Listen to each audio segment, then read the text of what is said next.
창세기 시작할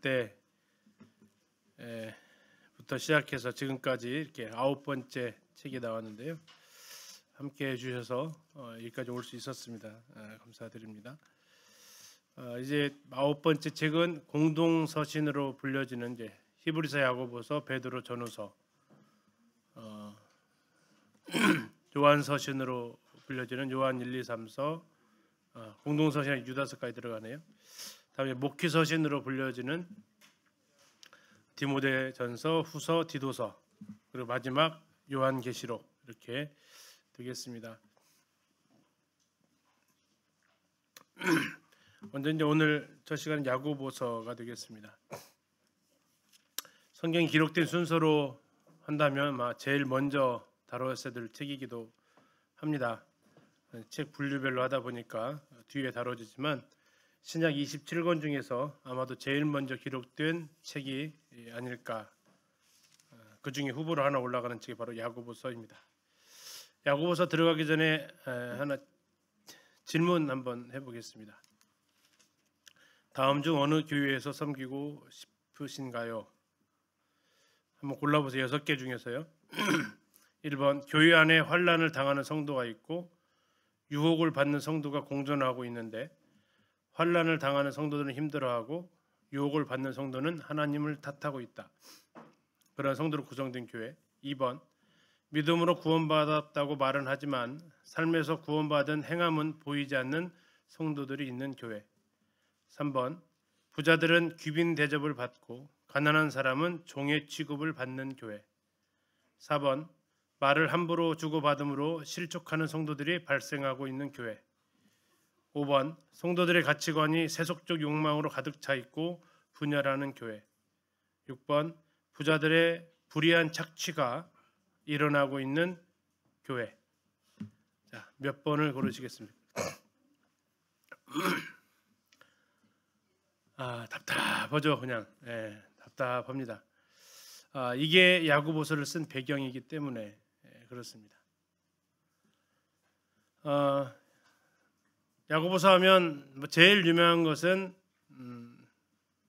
행함을 의롭다 하심을 행함을 의롭다함을 받는다라는 듯한 표현이죠. 행함이 없는 믿음은 죽은 것이다라는 그 말씀이 아마 제일 많이 알려진 말씀이기도 합니다. 우리는 로마서와 갈라디아서를 통해서 이신칭의 오직 믿음으로만 의롭다 하심을 받는다라는 변할 수 없는 복음의 진리를 이미 살펴보았습니다.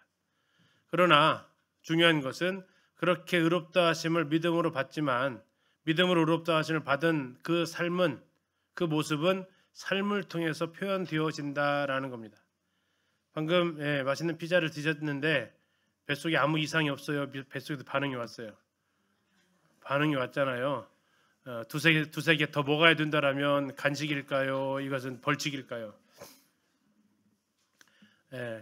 여기 가시기 전에 한 판을 다 드시고 가셔야 됩니다. 그러면 이건 더 이상 간식이 아니죠. 이건 벌칙이 됩니다. 왜요? 내 안에서 이제 힘든 일이 일어나기 때문에. 그렇죠. 왜 그렇습니까? 이게 바로 먹었기 때문에 나타나는 반응이다라는 거죠. 먹었으면서도 안 먹은 것처럼 하기 어렵다라는 거죠. 믿었으면서 믿은 사람처럼 살지 않는다면 그건 안 믿은 거 아니냐라는 반론입니다. 밥을 먹으면 자연스럽게 배가 부르는데 구원 얻는 믿음을 소유하고 있음에도 불구하고 그것이 삶을 통해 나타나고 있지 않는다면 속도가 문제가 있을 수는 있고 정도의 차이가 있을 수는 있습니다.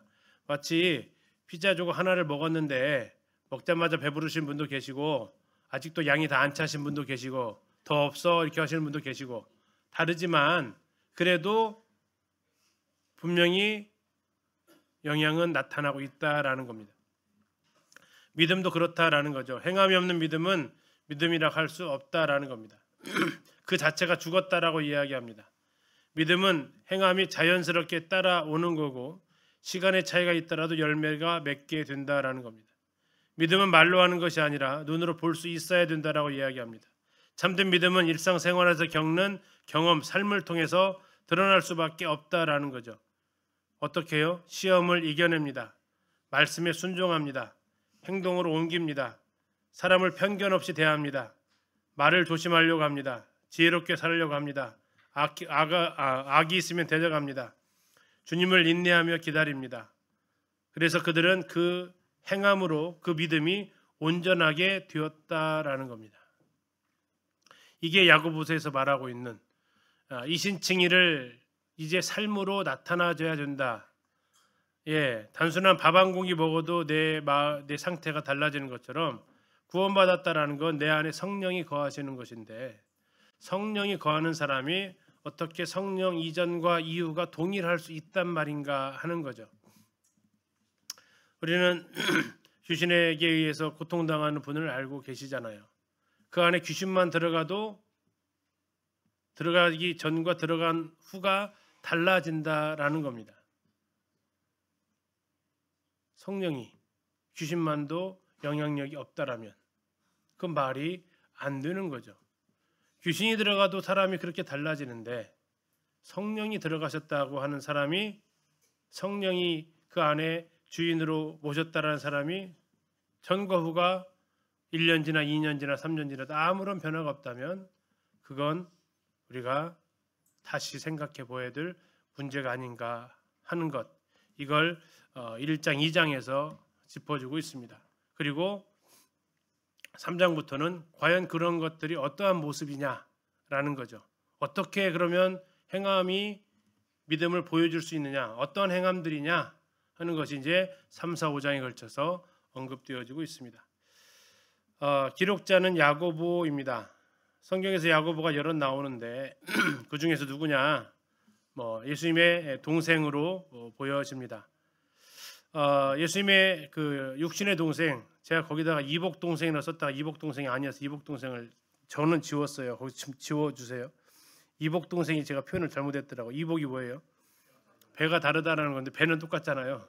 그렇죠. 그래서 이건 이종이라고 해야 되나, 이종 동생이라고 말이 좀 없는 말 같고, 씨가 다른 건데, 그래서 그냥 제일 큰 동생이라고 표현을 했습니다. 그 이복이라는 말을 지워주시면 좋겠습니다.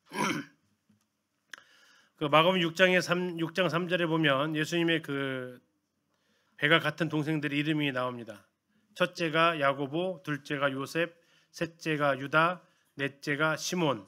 다음에 그 누이들이 같이 있었다라고 얘기해서 이 야고보가 제일 큰 동생으로 보여집니다. 셋째 아들이었던 유다가 공동서신의 그 요한 1, 2, 3, 4 다음에 나온 유다서를 쓴 그가 이제 유다로 보여지고요. 사도행전에서는 그를 그 15장에서 그 이름이 등장하고 있는데, 바로 이제 그 사람이 15장 13절에 나와 있는 사람이기도 합니다. 야고보는 예수님께서 부활하시기 전까지는 불신자였습니다. 요한복음 7장 5절에서 이는 그 형제들까지도 예수를 믿지 아니함이러라라고 이렇게 나와 있습니다. 그리스도께서 부활하실 때 특별히 주님께서는 야고보에게 나타나셨다라고 고린도전서 15장 7절에 말씀하고 있습니다. 아마도 제일 첫 번째 동생이기 때문에 또 그 동생을 통해서 하시고자 하셨던 일이 있으셔서 그런지, 아니면 그가 제일 동생들을 선동해서 예수님을 대적해서 그런지 모르겠지만, 아무튼 고린도서 15장 7절에 야고보에게 보이셨다라고 이야기하고 있습니다. 그는 후에 오순절에 다락방에서 같이 있었습니다. 승천하시는 예수님을 감람산에서 그가 보았고, 사도행전 1장 14절에 여자들과 예수의 어머니 마리아와 예수의 아우들과 더불어 이렇게 나와서 아마도 그 중에 야고보가 있었을 것으로 보여집니다. 그는 예루살렘 교회 첫 사역자가 되기도 했죠. 베드로가 감옥에서 풀려난 후에 이렇게 얘기합니다. 야고보와 형제들에게 이 말을 전하라 이렇게 얘기를 해요. 그러니까 형제들 중에 대표자가 야고보였고, 아마도 그가 예루살렘 교회의 장로 일을 했던 것으로 보여지고요. 갈라디아서 2장 9절에서는 기둥같이 여기는 야고보와 이렇게 얘기합니다. 또 12절에서는 야고보에게서 온 어떤 이들이 이르기 전에 이방인과 함께 먹다가 그들이 오매 베드로가 할례자들을 두려워하여 떠나 물러갔다라고 그 안디옥 사건을 이야기하는데 그때 표현하기를 야고보에게서 온 어떤 이들 이렇게 얘기합니다. 이 야고보가 예루살렘 교회를 대표하고 있었다라는 표현이기도 하죠. 야고보에 대해서 할례의 성경 편람에서는 이렇게 소개를 합니다. 그는 선량한 사람이었다. 고향 사람들은 그를 의로운 자라 불렀다. 그는 무릎을 꿇고 기도하는데 너무나 많은 시간을 보냄으로써 그의 무릎은 약대의 무릎처럼 딱딱한 못이 박히게 되었다고 한다. 일명 낙타 무릎 이런 책이 있죠. 기도하는 사람의 모습을 표현한 부분인데 그 대표적인 사람이 여기에 나와 있는 야고보다라고 합니다. 그는 결혼을 했던 것으로 보여집니다. 고린도서 9장 5절에서 바울이 이렇게 이야기를 하죠. 우리가 다른 사도들과 주의 형제들과 게바와 같이 믿음의 자매된 아내를 데리고 다닐 권리가 없겠느냐 하면서 주의 형제들이 육신의 형제가 아닙니다. 그들이 아내를 데리고 있었다라고 해서 아마도 야고보도 결혼하지 않았을까 싶고요. 그는 AD 62년경에 순교하게 됩니다. 요세푸스의 책 그 고대사 20권에 보면 이렇게 요세푸스가 야고보의 죽음을 기록을 합니다.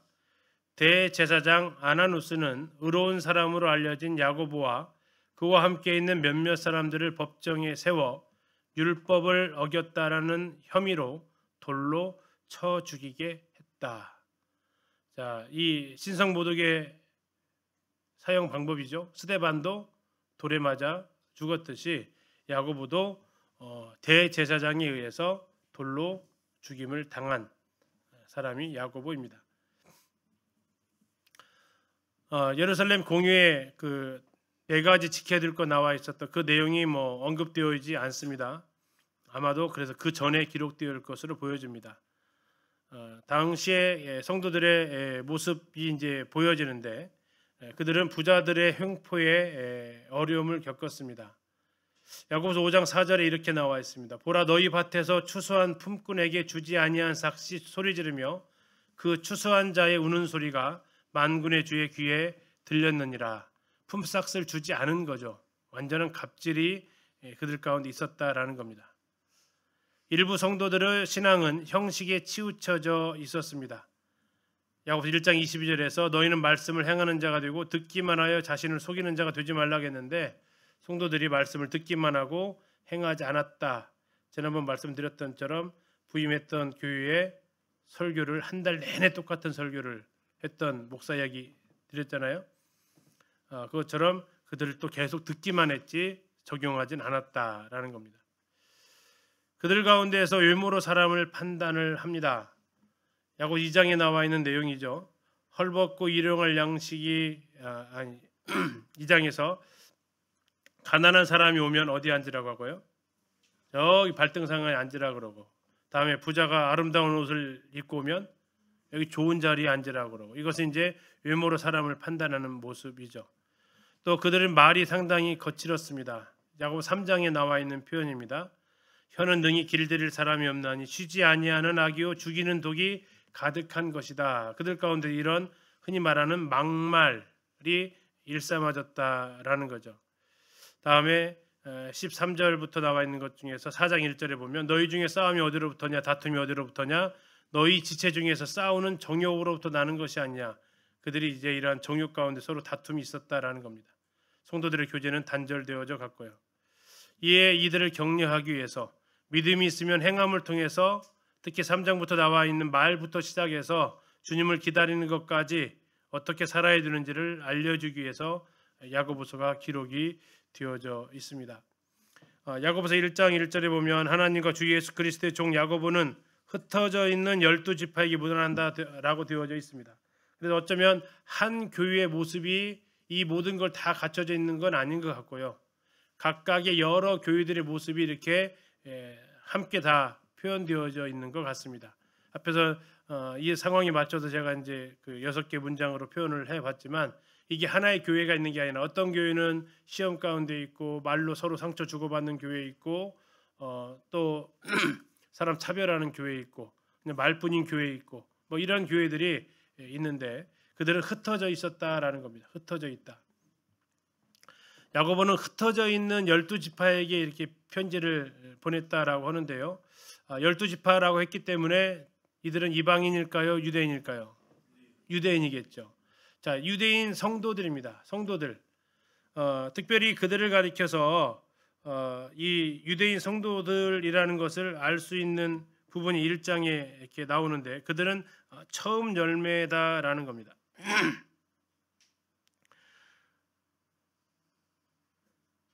갑자기 보려면 또 안 보여요. 그렇죠? 자, 18절 잠깐 한번 보시겠습니다. 1장 18절입니다. 1장 18절. 그가 그 피조물 중에 우리로 한 뭐가 되게 하시려고요? 첫 열매가 되게 하시려고 자기의 뜻을 따라 진리의 말씀으로 우리를 낳으셨느니라. 자, 그 피조물 중에 우리로 한 첫 열매가 되게 하시려고 했다. 자, 구원받은 사람은 유대인이 먼저 받아요? 이방인이 먼저 받아요? 유대인이 훨씬 먼저 받죠. 이게 대략 AD 한 45년경으로 보여진다면 바울은 아직 구원받지도 않았던 그런 시간대, 스데반을 막 죽이고 뭐 이제 그런 어떤 그 시점들 어간이 이렇게 되어집니다.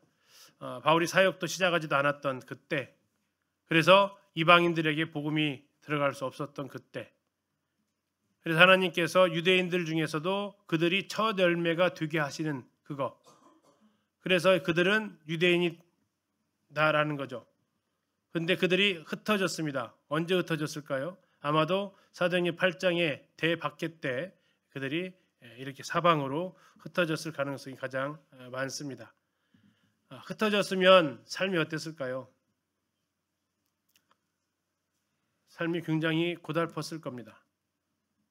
이삿짐 싸들고 지금처럼 뭐 포장이사도 아니고 누구 아는 사람 있는 데로 가는 것도 아니고 핍박 피해서 흩어졌다라는 건 자의가 아니라 타의에 의해서 흩어진 거니까. 근데 그곳에 가서 살아가는데 제일 먼저 그들에게 닥쳐왔던 것은 시험, 환란이었습니다. 그래서 야고보서는 그것부터 시작을 하게 되죠. 그러면 이게 유대인 성도를 대상으로 했으니까 우리와 관계가 없느냐? 아니죠. 이 모습은 오늘날 우리에게도 동일하게 나타납니다. 왜요? 첫 열매가 있으면 다음 열매가 있는 거고 결국 우리도 그 열매에 해당되기 때문에 그렇습니다. 이 기록의 목적은 시험과 갈등의 해결을 위한 것이다. 다시 말하면 외적인 박해로 그들은 시험 가운데 있었습니다. 여기서 말하는 그 시험은 유혹이 아닙니다. 테스트입니다. 환란입니다.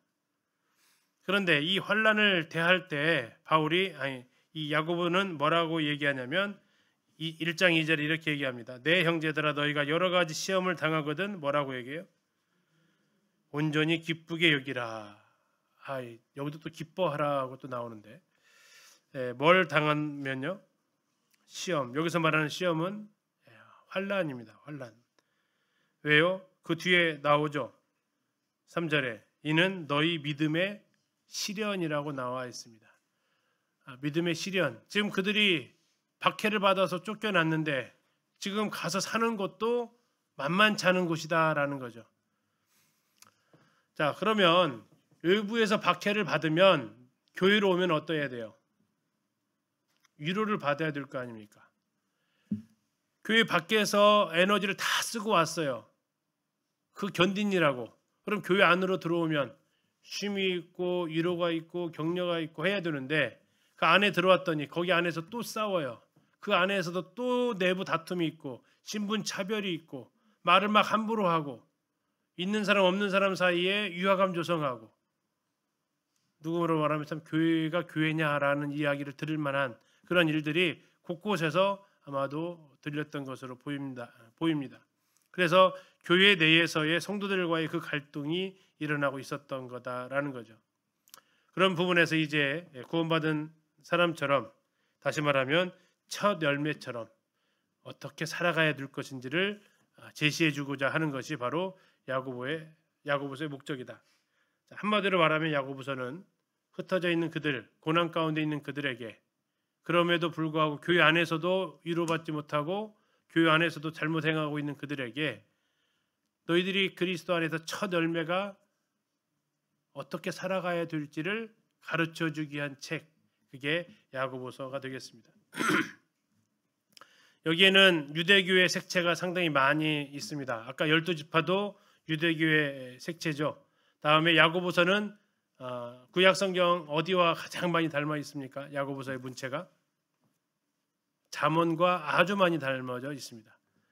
신약의 잠언이 야고보서라고 할 수 있겠습니다. 또 율법을 강조하고 있습니다. 온전한 율법 뭐 이렇게 표현하고 있고 1장 25절에서 2장 8절에서는 최고의 법, 아직까지 유대교 색채가 다 빠지지 않은 이런 부분도 볼 수 있고요. 또 구약에서 계속해서 강조하는 구제, 그래서 고아와 과부에 대한 구제도 계속해서 얘기하면서 고아와 과부를 구제하는 것이 진짜 경건이다라고 이야기를 합니다. 다음에 주님의 오심에 대한 종말 사상, 메시아 사상이 드러나 있어서 유대교적인 색채가 많이 드러나 있습니다. 그래서 성경학자는 얘기합니다. 신약 성경 가운데 가장 유대적인 책이다. 성경학자 언거는 이 서신은, 이 야고보서는 그리스도의 복음에 비추어서 구약의 율법과 산상수훈을 해석한 것이라고 말할 수 있을 정도다라고 이야기하고요. 구약에 대한 직접적인 인용이 4번 나옵니다. 한번 찾아볼게요. 2장 8절 한번 보시면요. 2장 8절, 너희가 만일 성경에 기록된 대로, 이렇게 나와 있죠. 성경에 기록된 대로. 이건 레위기 19장 18절을 인용한 겁니다. 네 이웃을 사랑하라는 말씀. 다음에 2장 11절로 가시면 간음하지 말라 하시니가 또한 살인하지 말라 하셨은즉 네가 비록 간음하지 아니하되 살인하면 율법을 범한 자가 된다 해서 율법의 항목이 간음하지 말라, 살인하지 말라, 그 항목이 출애굽기 20장, 신명기 5장에 있는 항목이 그대로 기록이 되어져 있고요. 2장 23절을 보시면 이에 성경에 이른 바 이렇게 나와 있습니다. 성경에 이른 바, 아브라함에 대한 이야기가 성경에 이른 바라고 이렇게 표현되어져 있고요. 4장 6절에 가서 보시면 그러나 더욱 큰 은혜를 주시나니 그러므로 일러스되 이렇게 나와 있습니다. 일러스되 하나님이 교만한 자를 물리치시고 겸손한 자에게 은혜를 주신다. 이건 이제 잠언 말씀입니다. 이렇게 성경 구약 성경을 4번에 걸쳐서 인용을 하고는 있지만 구약 이야기 뒤에 나와 있는 아브라함, 이삭, 라합, 욥, 엘리야 이런 구약의 이야기는 쉬운 3번이나 언급되어져 있어서 구약을 모르는 사람이면 못 알아듣는 내용이 바로 야고보서다. 그래서 이건 흩어져 있는 유대 형제들에게, 자매들에게, 성도들에게 기록한 서신이다라는 거죠. 다음에 예수님처럼 자연의 영역을 많이 예로 사용하고 있습니다. 표현이 이렇습니다. 바람에 밀려 유동하는 바다 물결 같다. 아무것도 얻으려고 하지 마라. 마른 풀과 시든 꽃과 같다. 자기의 부한 자에 대해서 하시는 말씀이고요. 혀는 불과 같다. 다음에 혀에 대해서 또 얘기하면서 샘이 한 구멍으로 단물과 쓴물을 어떻게 낼 수 있느냐. 3장 11절. 무화과 나무와 감람나무 이야기하면서 무화과 나무가 감람 열매를, 포도나무가 무화과 나무를 맺을 수 없다라고 얘기하고요. 씨뿌림과 수확에 대해서 화평하게 하는 자들은 화평으로 심어 의의 열매를 거둔다. 또 이른 비 늦은 비, 이것은 이제 잘 아시는 5장에 나와 있는 그 농사 비유죠. 주께서 강림하시기까지 길이 참으라. 보라 농부가 땅에서 나는 귀한 열매를 바라고 길이 참아 이른 비와 늦은 비를 기다린다. 가뭄, 엘리야 그 비유입니다. 그래서 이러한 영역을 많이 사용하고 있고요. 바울과 야고보의 주장을 이렇게 비교하면 아까 말씀드린 대로 이신칭입니다. 믿음으로 의롭다함을 얻는다. 근데 야고보는 말하는 거죠. 행함으로 인해 의롭다함이 증명된다라는 겁니다. 그래서 야고보서 표현 그대로 옮기면 행함으로 인해 의롭게 되는 것이 아니냐 이렇게 표현을 하고 있어요. 이 말은 행함으로 의롭다함을 받는다라는 그 표현은 아니죠. 오히려 이 말은 행함을 통해서 그 믿음이 증명된다라는 겁니다. 그래서 바울은 하나님 앞에서 우리가 어떻게 의롭다함을 받는지 말하고 있다면 야고보는 그것을 사람은 마음을 모르니까 사람 앞에서는 그 행함을 통해서 그의 의로움이 증명된다라고 얘기하고 있고, 바울은 칭의의 근원이 믿음이다라고 한다면 야고보는 그 칭의의 결과가 행함이다라고 이야기를 하고 있다라는 거죠. 신약 성경 가운데 제일 먼저 기록된 책이다라고 말씀을 드렸습니다. 그 대표적인 단어가 이 교회가 당시 어디에서 모이고 있었냐면 2장 2절 잠깐 보실까요? 2장 2절입니다. 만일 너희 어디에요? 회당입니다. 시나고그라는 회당인데 지금 여기는 교회잖아요. 그런데 회당에 지금 있었다라는 거죠. 그러면 그들의 모이는 장소가 회당이었다. 아직 유대교와 분리가 안 되어져 있는 상태다라는 걸 알 수 있습니다. 온전한 율법, 최고의 법, 자유의 율법 등 율법에 대한 표현, 좀 긍정적 표현이 많이 나오고 있고요. 잠언과 유사하다고 말씀드렸습니다. 다음에 형제들아라는 표현이 총 15번 기록되어져 있습니다. 잠시 한번 표시 한번 하고 넘어갈게요. 1장 2절입니다. 1장 2절 내 형제들아 있습니다. 16절 내 사랑하는 형제들아. 19절 내 사랑하는 형제들아. 자, 2장으로 갑니다. 2장 1절 내 형제들아. 2장 5절 내 사랑하는 형제들아. 2장 14절 내 형제들아. 역시 2장도 3번 나옵니다. 다시 3장으로 갑니다. 3장 1절 내 형제들아. 3장 10절 가운데 부분에 있습니다. 내 형제들아. 12절 내 형제들아. 역시 3번 나오고 있습니다. 4장은 한 번 나오는데요. 4장 11절입니다. 형제들아. 5장이 제일 많이 나와서 5번 나옵니다. 5장 7절입니다. 그러므로 형제들아. 9절 형제들아. 10절 형제들아. 12절 내 형제들아. 19절 내 형제들아. 그래서 총 15번에 걸쳐서 형제들이라는 표현을 가리키고 있어서 이것은 성도들을 대상으로 쓴 내용이다라는 거예요. 그래서 충격이다라는 겁니다. 왜요? 막말이 일어나고 있고 사장에서 갑질하고 있고 심지어 품삯도 안 줘요. 근로자들, 노동자들. 종말에 대한 것도 기도에 대한 것도 전혀 그들 가운데서 일어나고 있지 않다라는, 이게 참 구도자였으면 더 좋았겠다 싶을 정도의 이러한 모습이 초기 이들 가운데 일어난. 그런데 그들을 나무랄 수 없는 게 그들을 가르쳐줄 사람이 없었잖아요. 흩어졌잖아요. 누가 지도해줘요? 그럼 그들이 성경이라도 손에 들고 있었을까요? 없잖아요. 그들이 유일하게 구약 성경을 읽을 수 있는 것은 회당밖에 없었고요. 그들을 지도해줄 사도가 있는 것도 아니고 교회가 온전하게 갖춰져서 돌볼 수 있는 것도 아니고 그냥 복음 믿었다는 이유로 본토에서 쫓겨나서 어려운 가운데 살고 있고, 과연 내가 이들 상황이었다면 나는 그러면 잘 섬기고 있을까 하는 생각을 하면, 자, 이들도 정말 고군분투하고 있었다. 그런데 참 안타까운 모습이 드러나고 있었다. 그러면 다 이해하고 넘어갈 거냐? 그래도 아닌 건 아니니까 야고보서가 필요했다라는 거죠. 그래서 이 야고보서는 교리 중심이 아니라 생활 중심입니다. 그래서 이 본서에서는 그리스도의 성육신 나올까요, 안 나올까요? 없습니다. 속죄 없습니다. 그리스도의 고난 없습니다. 부활 없습니다. 다만 신앙 생활이 언급되어지고 있다. 그래서 그들이 이 야고보서의 별명은 신약의 잠언이다라고 하는 거죠. 야고보서의 구조입니다. 첫 번째는 시험에 대처하는 자세를 이야기하는데, 여기서 시험은 두 가지로 이야기합니다. 하나는 시련, 이게 시험이라 쓰고 시련으로 읽는 게 하나가 있고, 또 하나의 시험은 시험이라고 쓰기는 쓰는데 또 하나는 유혹으로 읽는 시험이 있습니다. 이게 이제 테스트가 있고 템테이션이 있다라는 거죠. 우리 성경에는 똑같이 시험으로 번역되지만 시험은 시련이고요, 어려운 겁니다. 환난이다라고 번역할 수도 있습니다. 유혹은요, 이 두 번째 나와 있는 이 시험은 유혹입니다. 그래서 지난번에도 질문을 우리가 하는 거죠. 환난이 어려우세요? 유혹이 어려우세요?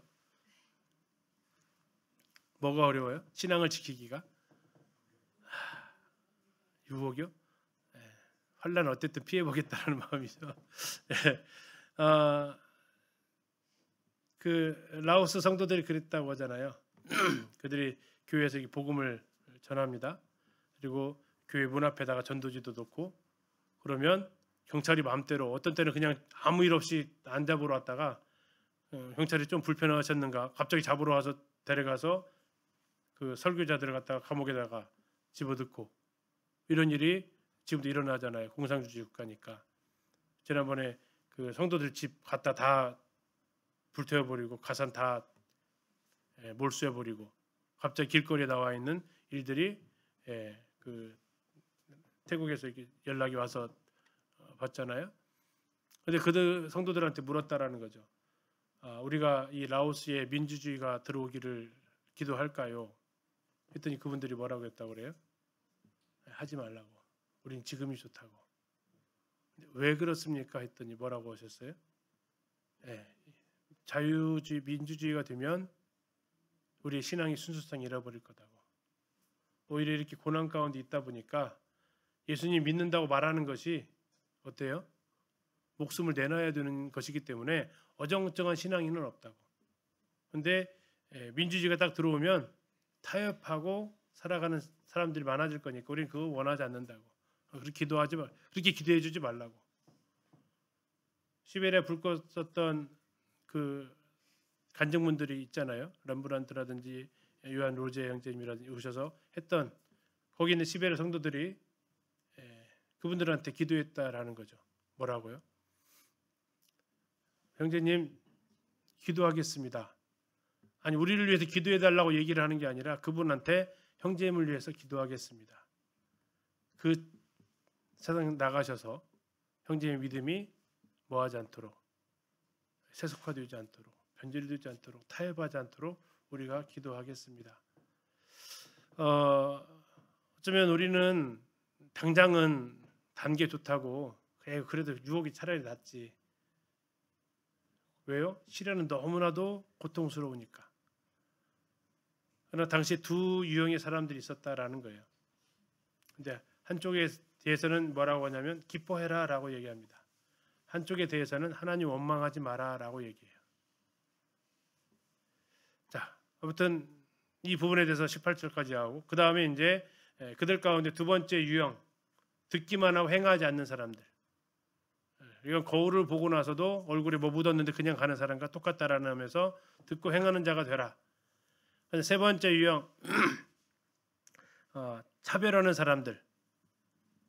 아까 했던 대로 좋은 옷 입고 오면 상석에, 아주 허름한 옷 입고 오면 아무데나 앉아. 또 형제들이 굶고 헐벗었는데 아이고 좀 먹고 다녀, 좀 옷 좀 입고 옷 좀 사서 다니고, 입으로 먹을 것이 없어서 돈이 없어 못 사는 사람한테 배부르게 해라, 따숩게 해라 라고 이렇게 아무것도 지원해 주지 않으면서 하는 이러한 행함이 없는 믿음. 3장에서는 바로 혀로 인한 고통, 4장에서는 세상과 짝하는 모습, 그러면서 온갖 갑질하는, 품삯도 주지 않는 그런 모습. 그래서 이제 나 어디로 떠나갈래, 나 돈 좀 벌어갖고 올래, 그런 어떤 시도들. 5장에서는 그들 가운데서 이제 병이 찾아오고 또 부한자들은 이 세상에 대해서 소망을 다 가지고 있고 주님의 오심을 기다리지도 않고 있고 그 모습이 있어서 이 내용들은 어떤 하나하나씩 체계적으로 논리로 잡아가는 게 아니라 하나의 주제 잠언처럼 접근을 할 때 하나의 주제를 가지고 살펴보게 되는 구조로 되어져 있습니다.